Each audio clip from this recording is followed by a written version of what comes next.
Thank you, everyone. Thank you, Craig. Yeah, this has been quite a process writing this lecture on family trauma. The more I attended to this, the more it opened me up. It opened up for me, and it became a very emotional experience. So there's going to be areas here that I'm going to be entering with some information that has been coming through me from conversations with family members and things like that that are new. And you know, as a therapist, part of my task is to help clients explore their family stories and begin the healing process. My view of healing the past is that it requires, metaphorically, a pencil as opposed to an eraser. A lot of us would just like to remove the past, thinking that that's the path to healing. It isn't. It's more of a pencil. I mean, it's lacking information as opposed to having to remove it. Because that story, the story we carry about our families, is the reason, in large part. It creates who we are. Our response or our reaction to our family story is really the construction of our identity. And so if we change the story, guess what else changes? It changes our identity. It changes our sense of self and how we see ourselves in the world. But many of these stories are traumatic. And trauma is the most painful and the most difficult to deal with, to actually embrace and encounter and look at. And unresolved trauma is also more often the root cause, I believe, of the majority of mental and physical illness. And tonight, you're going to be the therapist.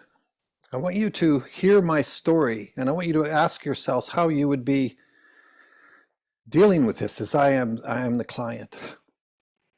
This is a story of some extensive trauma. So I want you to ask yourself what you would do with this guy. So there I am.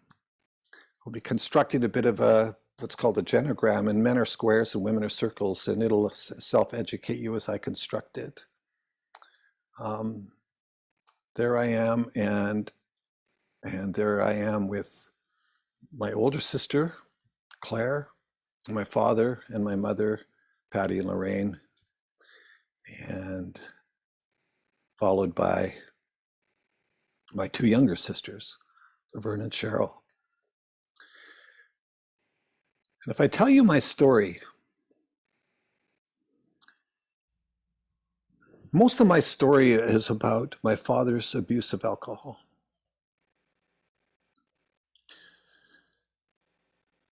The one I grew up with is hearing my father on many, many drunken, crazy nights bellowing about how my mother ruined my father's life and his career. My mother was 15 when they met. She got pregnant, and she had my older sister when she was 16. And at that time, in these drunken binges, he would reminisce about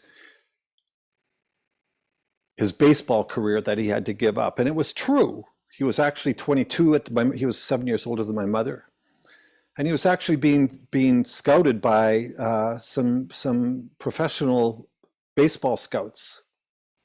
And he actually talked about having pitched against a guy named Satchel Paige, who was for anybody that knows anything about baseball, he was probably the best chucker of all time.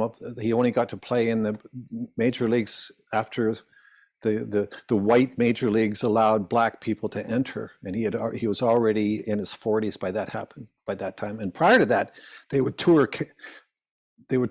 small towns and challenge towns to tournament ball to make money.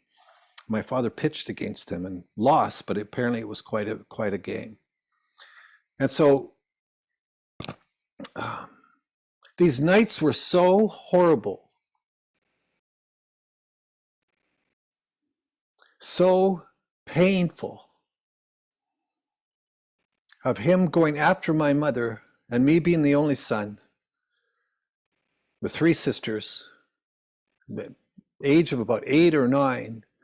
I would be the one that would have to get up and intercept him from getting to my mother, where she would be the target of his rage and his fury. And there were nights of absolute horror. And my sisters would be hiding in their rooms, and I'd keep them there and keep my mother in hers, and I would have to deal with this man all bloody night. And there were a number of bad things that happened that in my memory, in some ways, I've normalized. I ended up in the hospital twice. One time it was during the Vietnam era, and he had some guy over there that was from Vietnam, and they were pretending to be in, like, battling the Viet Cong or something. He had this 22 rifle that he was holding up, and he was looking at my mother, and I was scared, and I went to take it off of him, and he gave me the butt end of the rifle, splitting my mouth open, and me going to the hospital for stitches. It was such a trauma. No matter who I talked to, even in my family, no one remembers how I got there. It's the hospital. I know it wasn't my father. And another night, I was again trying to hold him back from hurting my mother, and he ended up on top of me on the kitchen floor. And my sister Laverne came up from behind him and hit him over the head with the rye whiskey bottle that he was drinking, and the glass smashed down and cut my eye. And again, I ended up in the hospital, and no one remembers how I got there. Another evening, I thought my father died in front of me. My mother would leave with the girls, and I would be left back to take care of him, to make sure he didn't do anything wrong or bad. And then shortly after she would leave, after he was cursing her,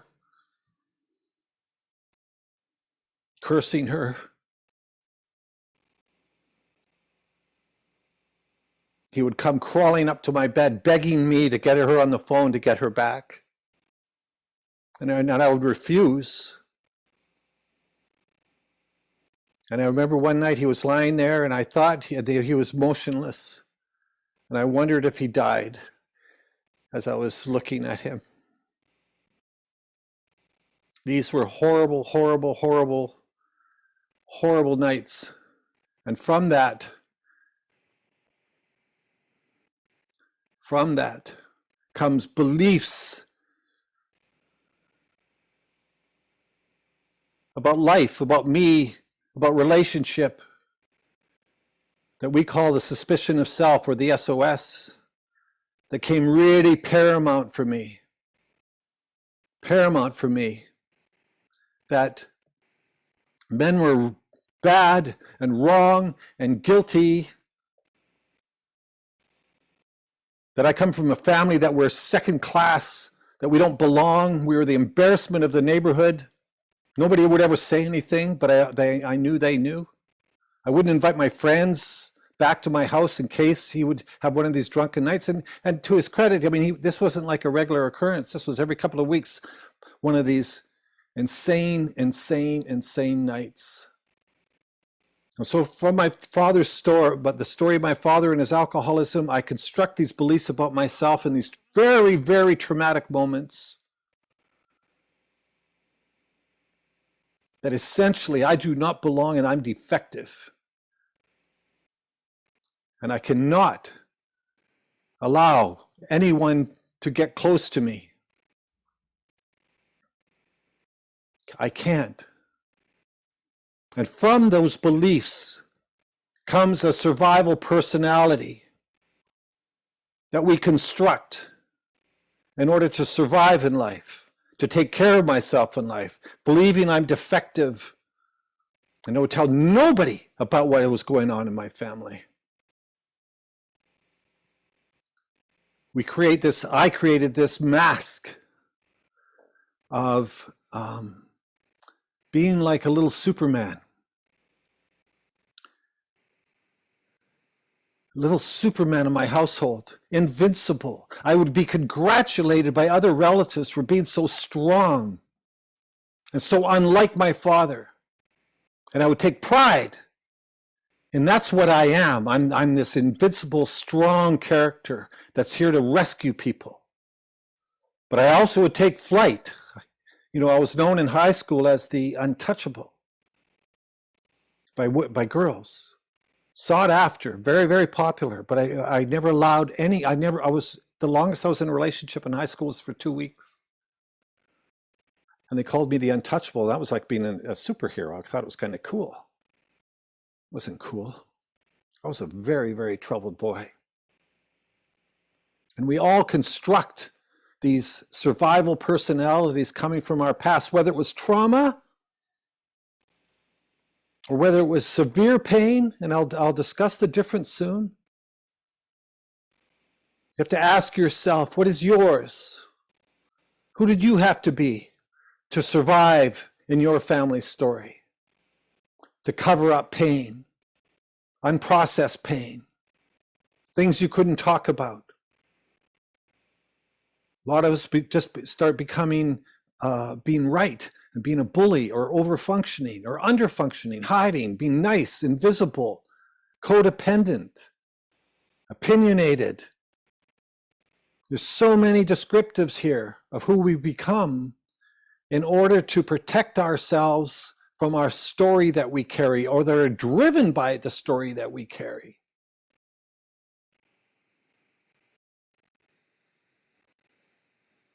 And from that survival personality, whose mandate and mission is to make sure no one gets close to that, we do one of two things with the rules we set up for living. For me, it would be, don't get too close to me. Keep your distance. That was primary. Being this superhero character rescuing women, not letting them get close to me. Superman could also fly to the North Pole.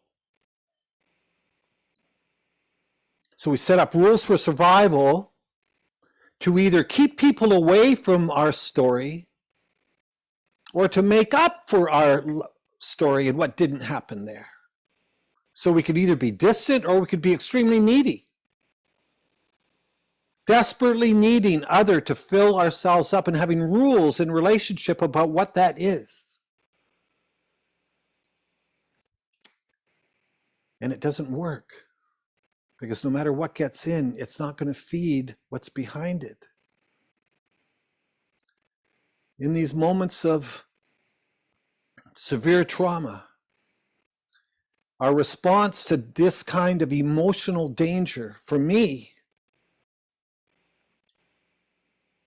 I could fight. I could take flight. I can freeze. I didn't fawn. These are the four primary responses we have to the presence of danger, that we need to protect ourselves from being hurt, whether it's physical or emotional. And in these moments, for me, in this family, I certainly learned how to take flight. I also learned how to fight. When I was 16, still half the size of my father, I challenged him to a fight out in the front yard in front of the whole neighborhood, and I beat the shit out of my father, and I'm not proud to say that.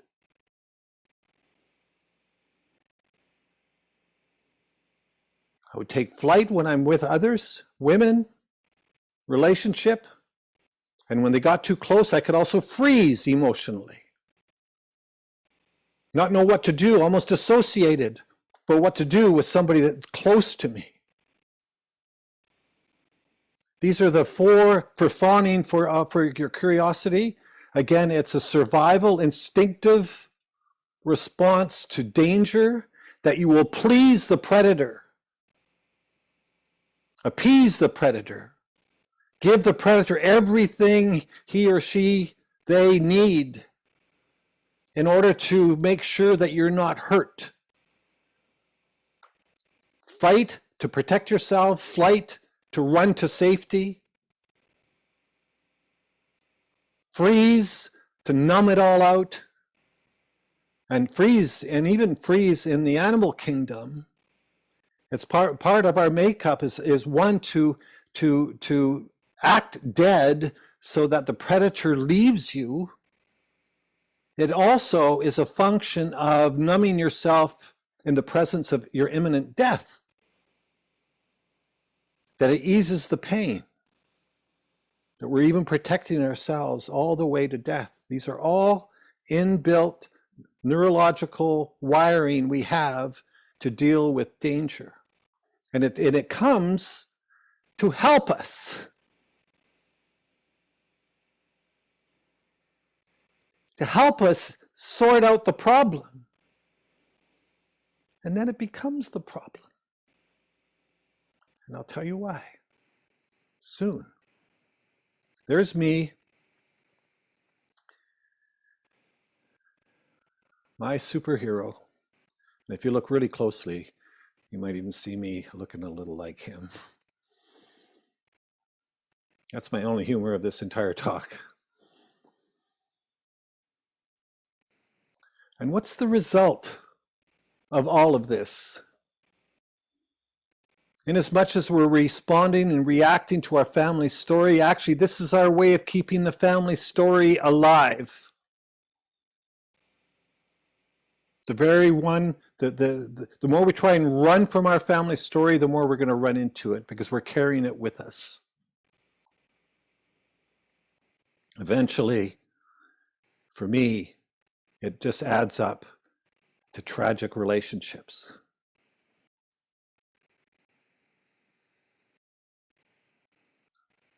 And the result in these tragic relationships is my story starts to look a lot like, in the end, my dad's story, getting there different ways, but all driven by the same inability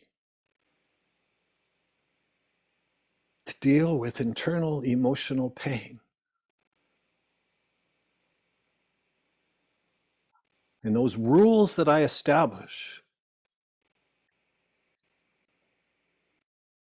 not unlike some of my fathers, were patriarchal leanings. He used his power in the patriarchy to hurt. I used the power of the patriarchy to help, but I would still be in control.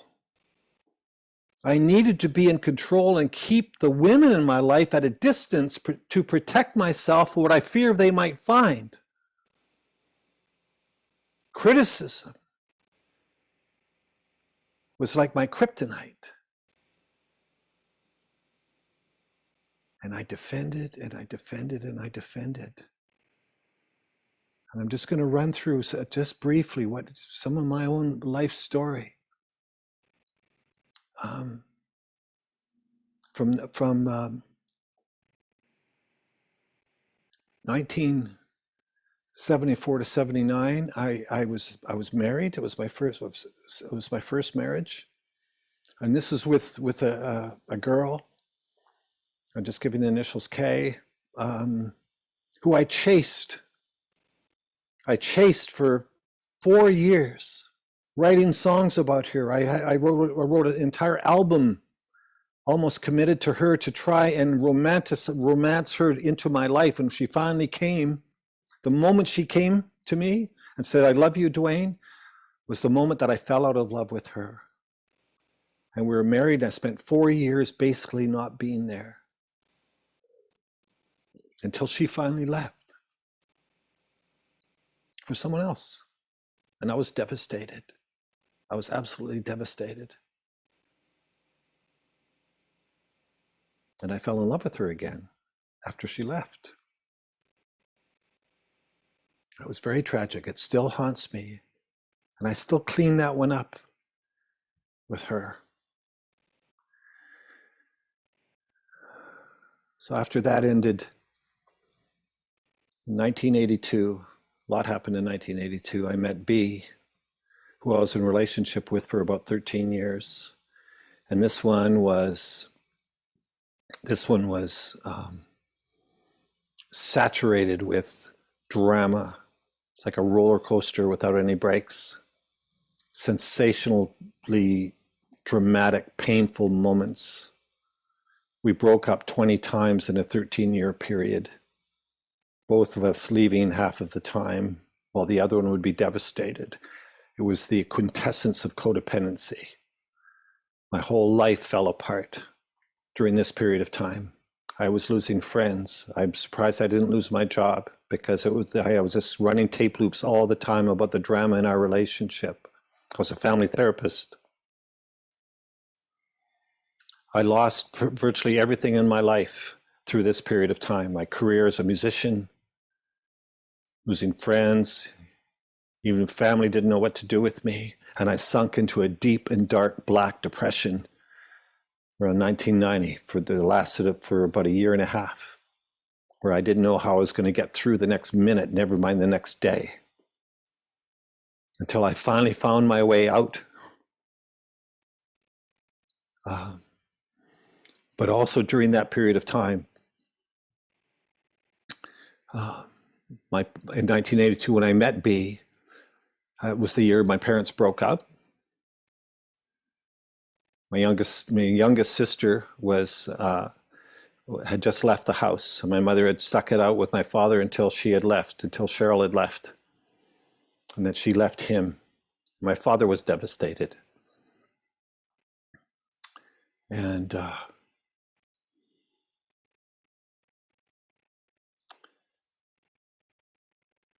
then also in 1986, my father committed suicide.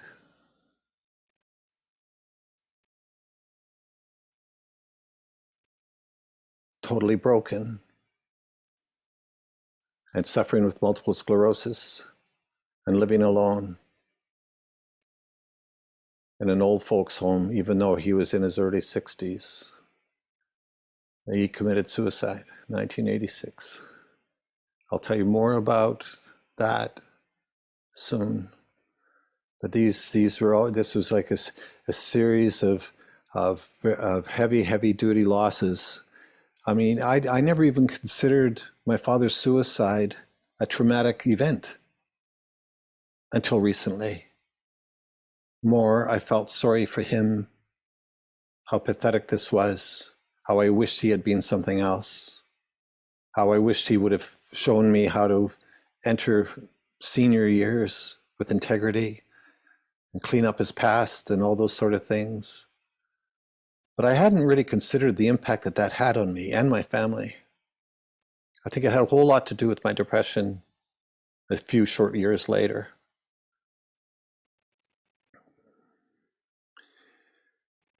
And then in 1992, 93, my sister Laverne was killed in a car crash, hit by a car on a foggy night, and died instantly. I was very, very close to her. Very, very traumatic, another traumatic moment. A series of losses. And this is just on the outskirts at the end of my depression as well. These were very, very, very difficult and turbulent years. And then I met Catherine in 1996 after I extricated myself from that previous relationship, when I started having a sense of who I was and what was going on for me. Already building Clear Mind since 1991, My original reason for building Clear Mind really was to develop a system that I could treat myself from the abject pain and misery and hell that I had been living, because nothing in the Western world in psychology seemed to be able to address the depth of the abject misery that I was in. And at the time, I didn't know it was trauma. I did not know it was trauma and the impact of trauma on every aspect of my existence in my life. All of this was driven by the story and what I made up about myself. I mentioned earlier that we are in large part a reaction to the story that we carry, and that's very evident here. What would you do as a therapist for me? Before I met Catherine, if you had just heard about what I had been through in the last number of years, would you help me figure out how to deal with my low self-esteem? Suggest doing things that would make me feel better about myself? Take medication for depression? Help me find a partner that would never challenge me? Suggest staying out of a relationship completely? Or if I met someone, to convince my partner to understand me and to give me space? Or build in a support system to keep me feeling good about myself?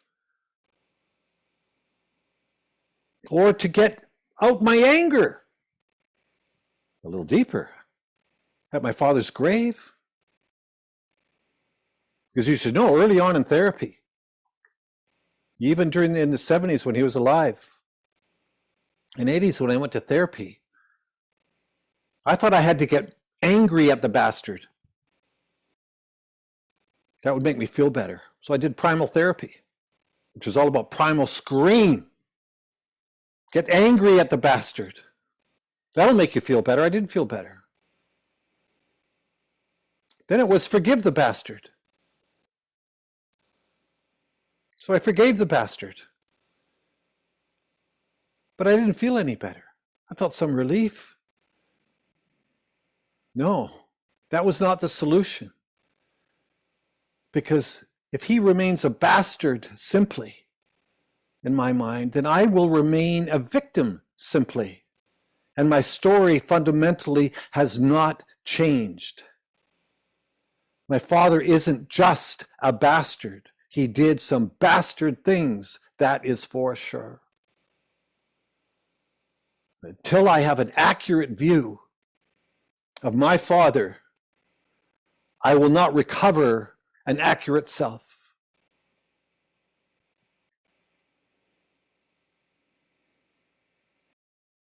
And if my story doesn't change, and my basic posture still is having a strategic self with rules of play, of having to keep people away, even though I know I could be responsible about being accountable for my space, nothing is going to change in a lifetime. And I will pass it on. We will pass it on if we have children. We will pass on what I'm not working out. They will act out.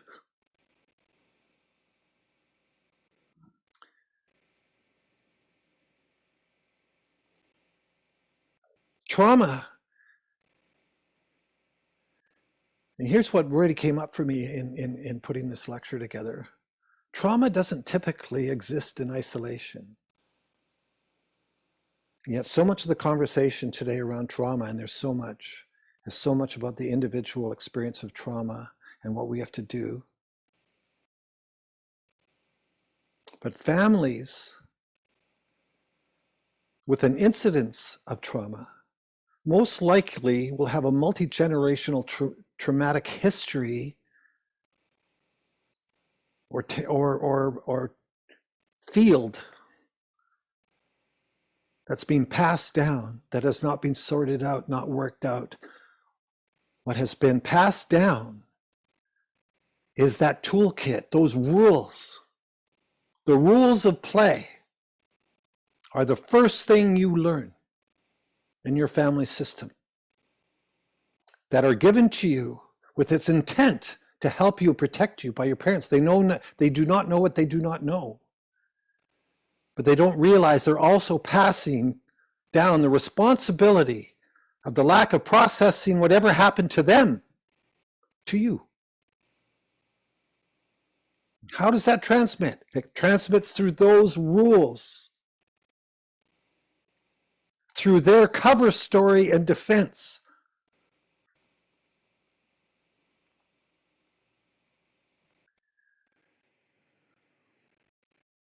So if this is all we present to the world, is this aspect of our lives, and I would suggest to you that 95% of us, 95% of the time, this is how we present to the world. With our survival personality, whatever that is, with rules of engagement that we play by, our rule book, and the result is this continued story that you're very, very familiar with. And you all know, you don't have to look far at people you know or your own family, how little changes from one generation to the next. And it's because of this.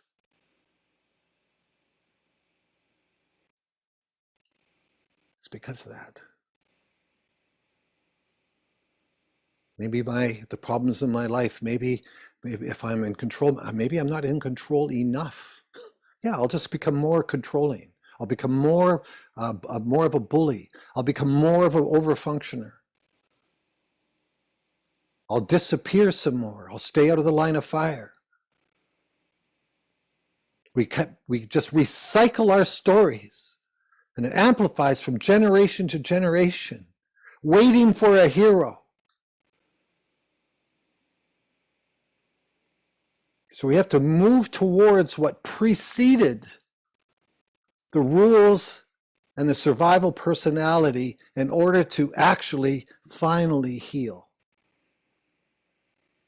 If the story remains the same, so will your response to it. This is where a whole lifetime can go by, and the whole world you will end up living in is on this side of the rules. Wondering, when do I feel excitement? When do I feel happy? When do I feel joy? When do I feel love? It's because it's way back there. That's where it has to enter. You will never feel, it'll be fleeting. And whatever gives you a hit here, you'll want more of. Even if it's just fleeting in a moment of being angry and getting right and having people obey you. You'll only feel good for a brief second. And as I said, these rules and the survivor personality come to rescue you from pain and give you safety. So we actually have to first say thank you. It was actually a part of you that cared enough about yourself to find a way to be safe. Even depression is a way of finding safety, of protecting you, of not trusting anybody or anything because you fear you're going to be hurt so badly. It's actually a self-protective mechanism, depression.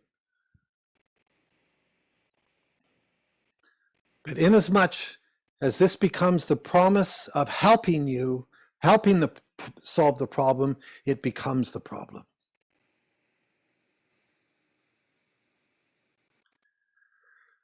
We have to get to the real story.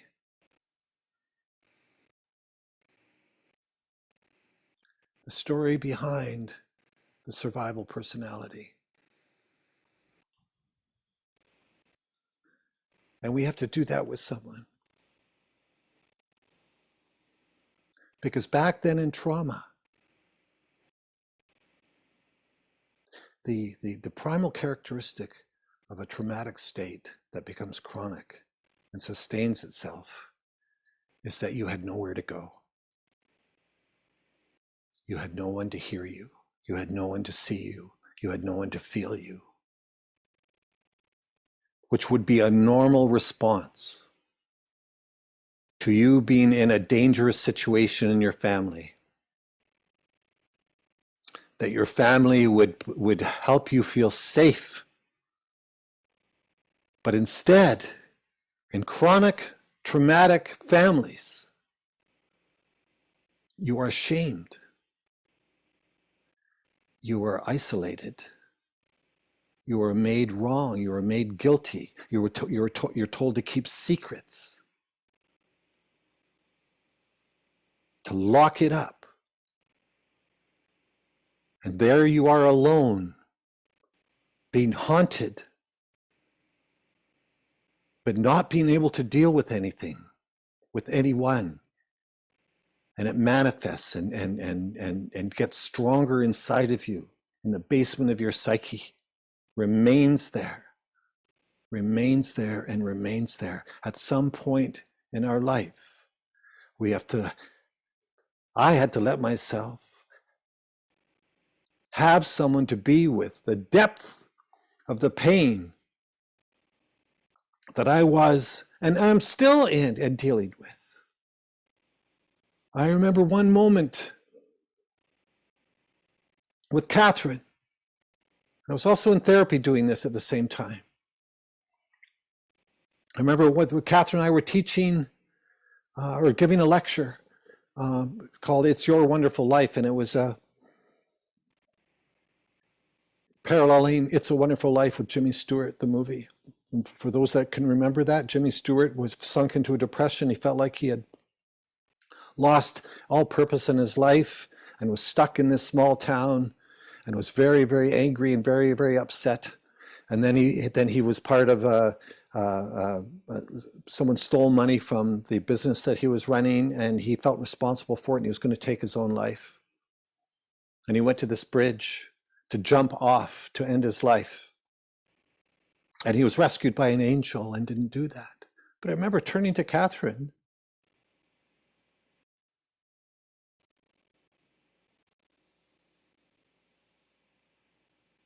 and saying, my dad jumped.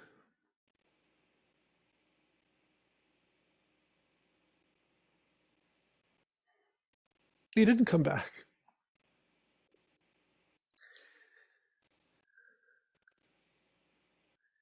And I let her have me. I don't think there was a moment in my life that I felt better in a very strange way. I had to feel again. I wept and wept and wept uncontrollably. I'm still a real bad crier. Like I sob and it's erratic because it feels so, I'm on the edge of a cliff with it. I had to feel myself being felt and hear myself being heard and see myself being seen. This is the answer to trauma.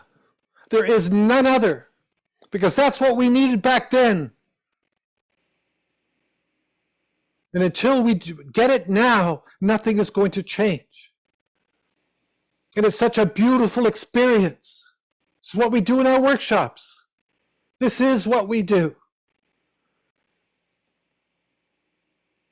The traumatic state remained for me because I was alone with it and had no choice but to fight, flight, freeze. This remained my modus operandi for decades.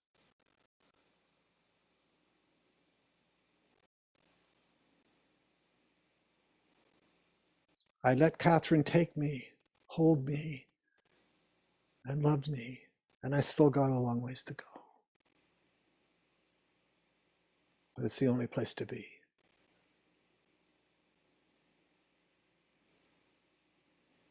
We need that. We need therapy. We need to go back. We need to rewind the tape. As I said, it doesn't stop there. Trauma, does not emerge out of isolation.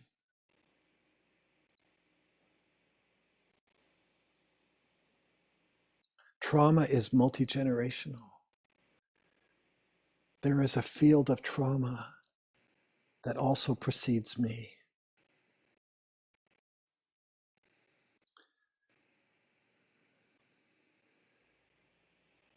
There's a story behind that story.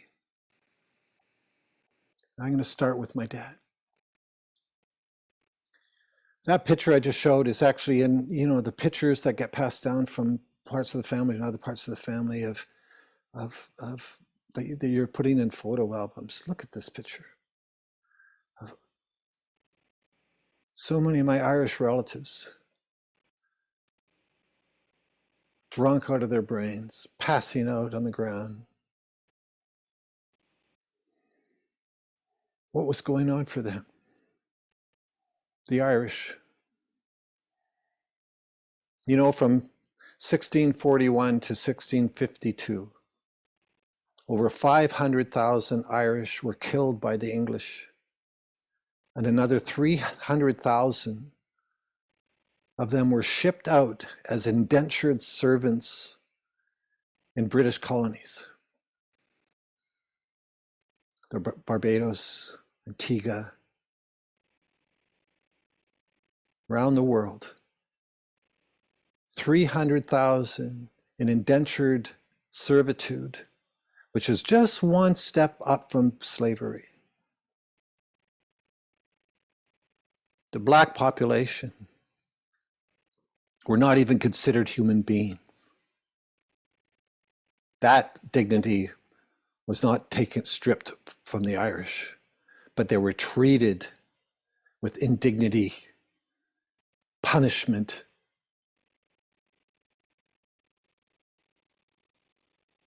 servitude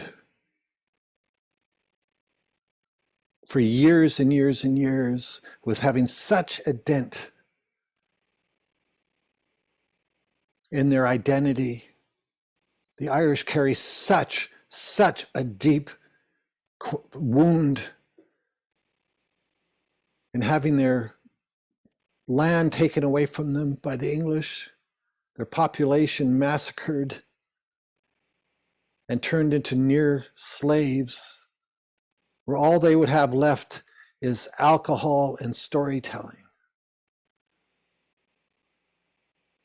My father's family came over in 1927 from a small town in Northern Ireland, a place called St. Bride's. From my grandfather being a textile worker to suddenly being in what is almost a tundra of cold, an uninsulated shack, raising a family, which I think completely destroyed him.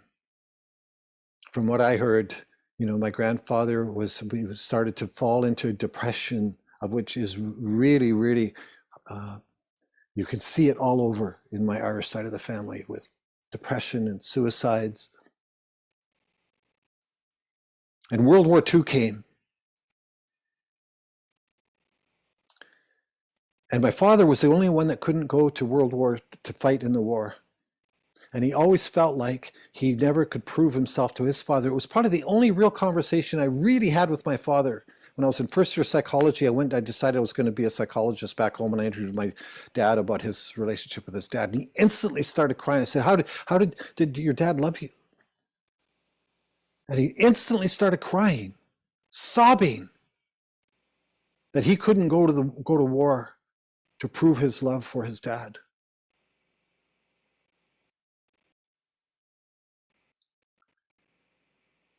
Which had a whole lot to do with him having to be some star, like in baseball.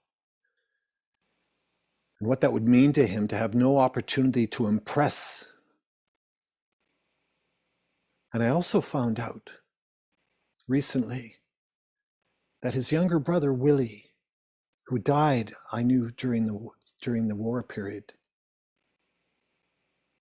not at war yet, but he was at home, and it was Christmas Eve. And my father was in a truck with the family coming back from midnight mass, I believe. A cold, icy night. And it was a fair distance from the church to the farm. And my Uncle Willie, when it hit a bump, got knocked off the truck and fell and cracked his head and froze to death.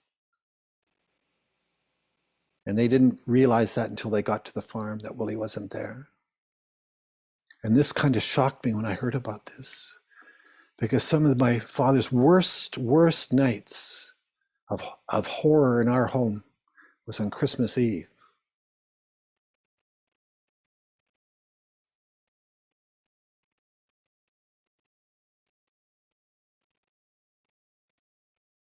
What was going on for my father?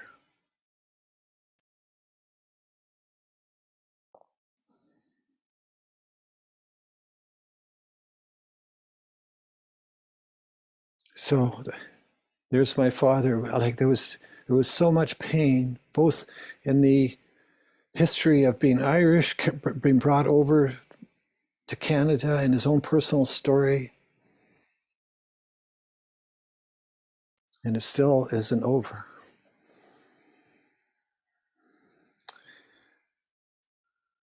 After my father died again, I was doing some more family of origin study on my own family, and I interviewed my grandmother here on my mother's side, that's Solange, carrying my sister Claire.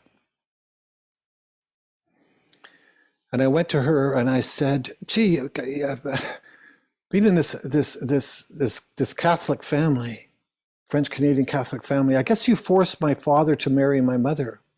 Because I always grew up hearing that it was a shotgun wedding. That was the last thing my father wanted to do. And she said, who told you that story? I said, my dad. That's what I heard all these. She said, let me tell you what actually happened. Your mother and your father came to my grandpa Louis and Solange. She said, with this, wondering what to do. And my grandmother suggested that my mother have this child. That Patty could go on with his baseball career.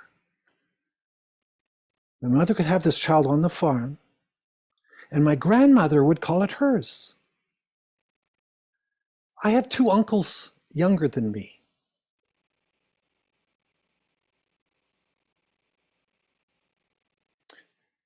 I can't imagine the tension surrounding this event. My father, this is a story behind the story. Right? The first story is my dad's just a drunken alcoholic bastard. Doesn't love my mother. Story behind the story. My grandmother says to me, Dwayne, I don't know if I should tell you this, but your dad grabbed me by the neck and put me up against the wall and said, nobody is going to stop me from marrying Lorraine. I love her.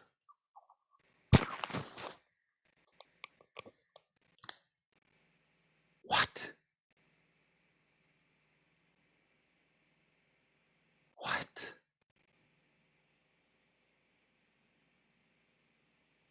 My father covered that wound up with hate. And all kinds of things started falling into place.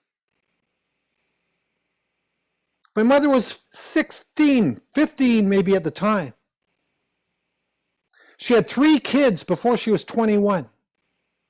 She didn't know who she was, never mind whether she loved this Irish guy. My father did. And by the time my mother may have been able to fall in love with him, he had destroyed it, killing his pain with alcoholism, killing the very thing he wanted and needed the most.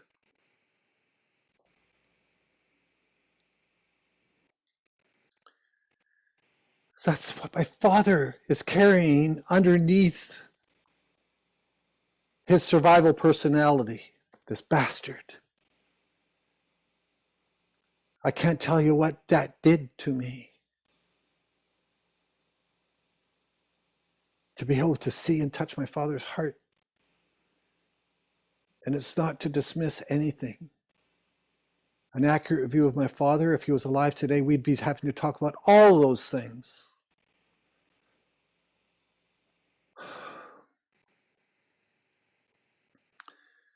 And then there's my mother. It's been more of a mystery to figure this one out. But things were starting to fall into place for me too, because as I said, she was 16, parents wanted to hide her pregnancy. You know, I never really thought about that much, other than, gee, isn't that a nice thing to do for her? Well, she was 6 months pregnant at the time she gave birth to my sister.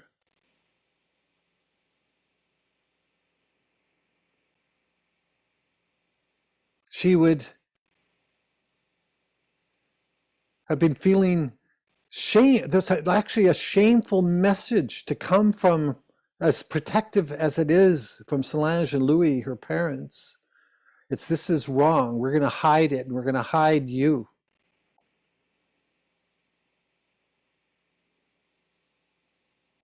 You know, I wondered about what impact that had on my mother, with having to just collapse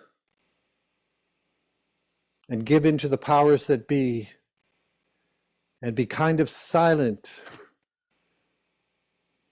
And so that's one piece on my mother, because my mother, you know, I always wondered, why didn't she stand up for me during these drunken, why did she leave me there?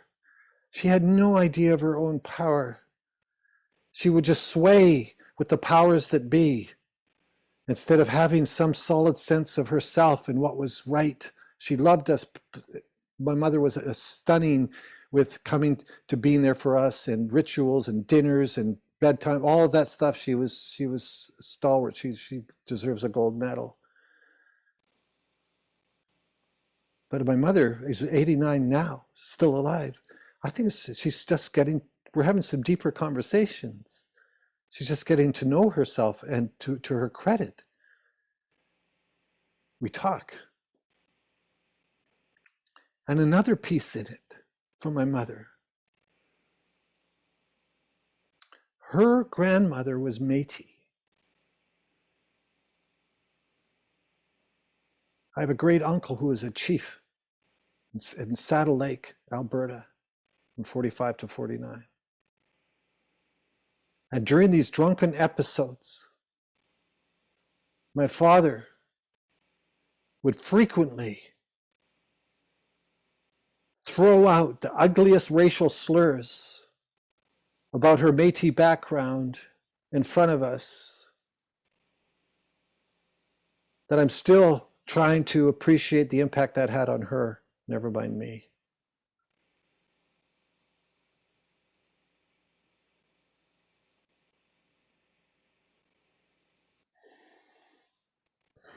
And in that, when she leaving me with him and all those sort of things, it also gave, you know, I was male, and I was given power that I should never have had. But in a lot of ways, it's also what saved me, because my older sister Claire wasn't afforded that privilege. I can't imagine the emotional climate it was for Claire, born into this emotional climate with all that was going on. My parents' relationship, the pregnancy, the shame, all of this unresolved, and what my sister Claire would be born into. Claire would take the first hit. Firstborn takes the first hit in a lot of ways anyways. It's the first time for everything that parents that have never been there before. My mother was the oldest in her family, so even the grandparents, it's the first time they're being grandparents, not knowing exactly what to do. And for my sister, Claire, she had a life, it has, until recently, a life of addiction and failed relationships. terrible addiction. And to her credit, because of these deeper conversations that we are now having, is cleaning that up now. In so many ways, I had felt like I had lost a sister. I had no one to talk to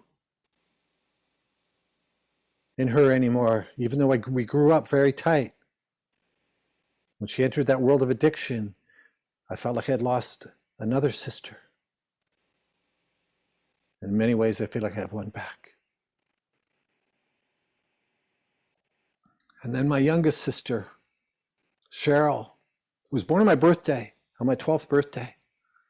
And she was the youngest by 10 years from my younger sister, Laverne. Because she was separated by 10 years from the rest of us. At least we had each other to kind of support each other. Cheryl didn't have anyone. And she was left with the dregs at the tail end of my parents' relationship. And has felt that hit.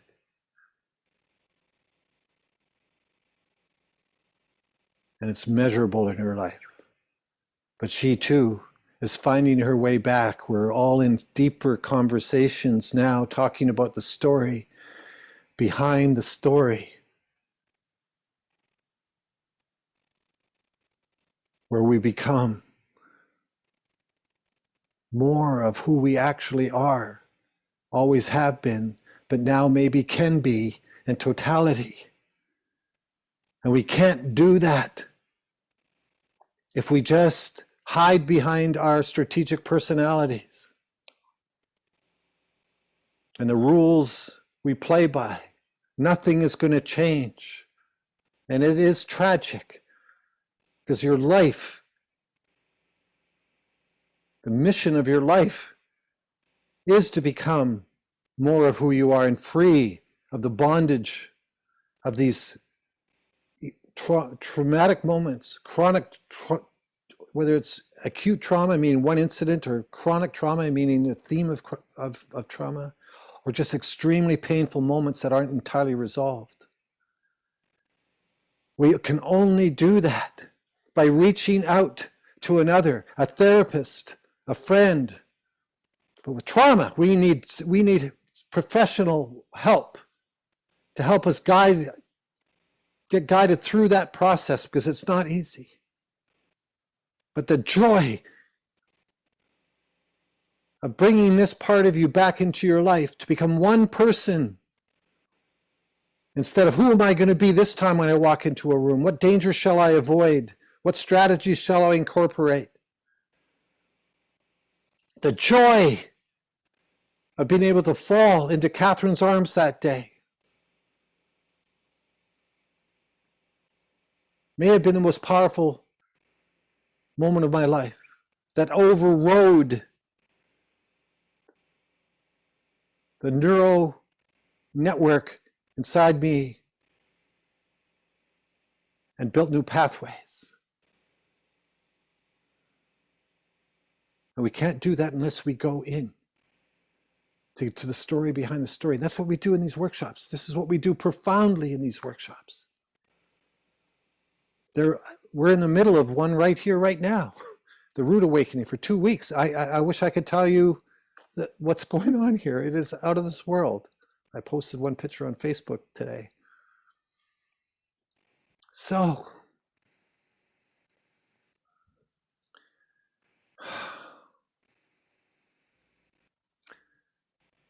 we have to be willing to discover the family you never knew you actually had. Because the soul is buried behind that story with another story. And I got one last little story that I just found out recently to add to this, that again just rocked me and shook me in one of these conversations I just had with my mother.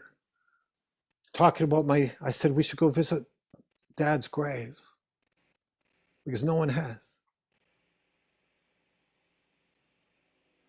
And she told me, and again, I'd have no idea why she had never told me this. She said 5 days before he committed suicide, he called me up and said, let's go out for dinner. My mother was with somebody else already. This is 4 years after she left him. And he pleaded with her to come back.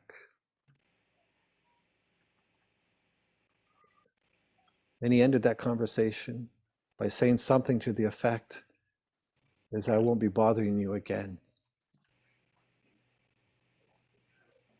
And when I heard that, I just thought, underneath all of that, his wound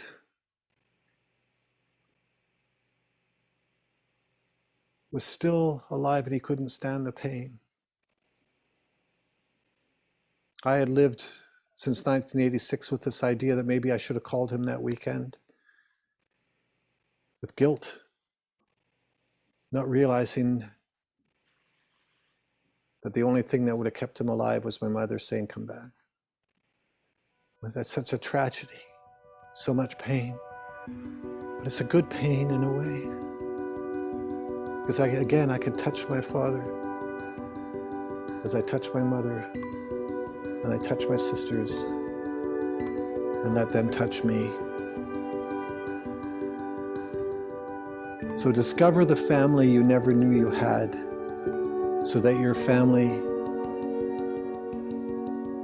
can discover you.